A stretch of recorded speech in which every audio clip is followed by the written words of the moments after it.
Hello students, कैसे हैं आप सभी। आज भी हम एक नया टॉपिक पढ़ेंगे मानव भूगोल के इस पेपर में। और आज हम पढ़ेंगे मानव प्रजातियां, जिसे हम कहते हैं ह्यूमन रेसेस।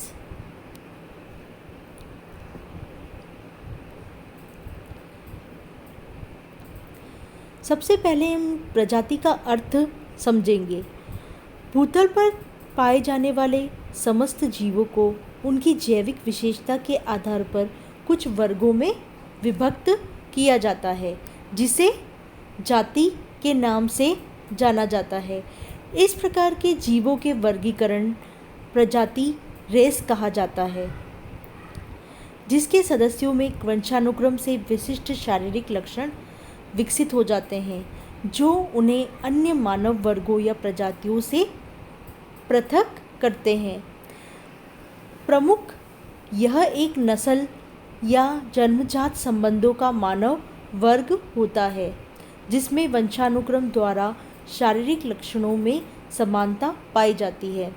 इन शारीरिक लक्षणों में शरीर का कद, त्वचा का वर्ण, बाल की बनावट, सिर की आकृति, नाक व आँख की बनावट, मुखाकृति आदि हैं। इसको हम सरल शब्दों में हम समझें तो मानव के जो शारीरिक लक्षणों में जो समानता पाई जाती है, वह शारीरिक लक्षणों में समानता शरीर का कद हो सकता है, वो लंबे हो सकते हैं या नाटे हो सकते हैं, या मध्यम आकृति के हो सकते हैं। त्वचा का रंग गोरा हो सकता है, काला हो सकता है, पीला हो सकता है। बाल की बनावट वो सीधे बाल हो सकते हैं, ऊन की तरह बाल हो सकते हैं, मोटे बाल हो सकते हैं। सिर की आकृति चौड़ा सिर वाला हो सकता है, पतला सिर वाला हो सकता है, मोटी नाक हो सकती है। आँख में हम अगर देखें तो वो काली आँखें हो सकती है, भूरी आँखें हो सकती है और नीली आँखें हो सकती है। तो इन शारीरिक लक्षणों में जब किन्हीं वंशानुक्रम में समानता पाई जाती है तो उनको प्रजाति कहा जाता है। प्रजाति जो है वो अंग्रेजी के रेस शब्द का हिंदी रूपांतरण है। रेस शब्द का जो सर्वप्रथम प्रयोग था वो फॉक्स महोदय ने 1570 में अपनी पुस्तक बुक्स ऑफ मार्टिस में किया था। इसकी उत्पत्ति संभवतः इटालियन शब्द रज़्ज़ा से हुई है, जिसका अर्थ है परिवार, वंश या नस्ल। अब हम विभिन्न जो नृजाति शास्त्री थे या भूगोलविद्ता थे, उन्होंने प्रजाति की कौन कौन सी परिभाषाएं दी हैं, उनका अध्ययन हम करेंगे। सबसे पहले हम लेते हैं विडाल डी लो ब्लॉश को। विडाल डी लो ब्लॉश ने प्रजाति की परिभाषा इस प्रकार बताई है कि प्रजाति का अभिप्राय उस कायिक वर्गीकरण से है जो मानव काया की आकृति तथा शारीरिक लक्षणों पर आधारित होता है।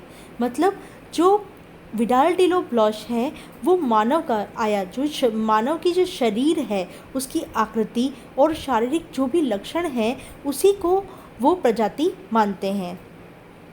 क्रोबर के शब्दों में प्रजाति जो है एक मान्य जैविक संकल्पना है। यह आनुवंशिकता, नस्ल जननिक लक्षण और उपजाति द्वारा संगठित एक समूह है।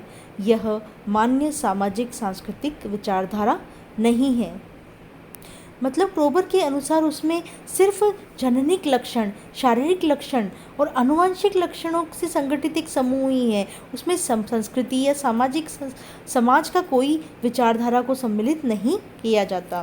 ग्रिफिथ टेलर, जिन्होंने हमने पिछले सिद्धांत में पढ़ा था, प्रवास कटिबंध सिद्धांत भी दिया है उन्होंने, जो प्रवास प्रजाति और प्रजाति का जो उद्गम स्थल है वो दोनों को ही बताता है, उन कटिबंधों को स्पष्ट करता है। और उन्होंने जो मानव भूगोल में बहुत अच्छा कार्य भी किया है, तो उनके शब्दों में जो मानव प्रजाति जो है वो नस्ल को प्रकट करती है, न कि सभ्यता को।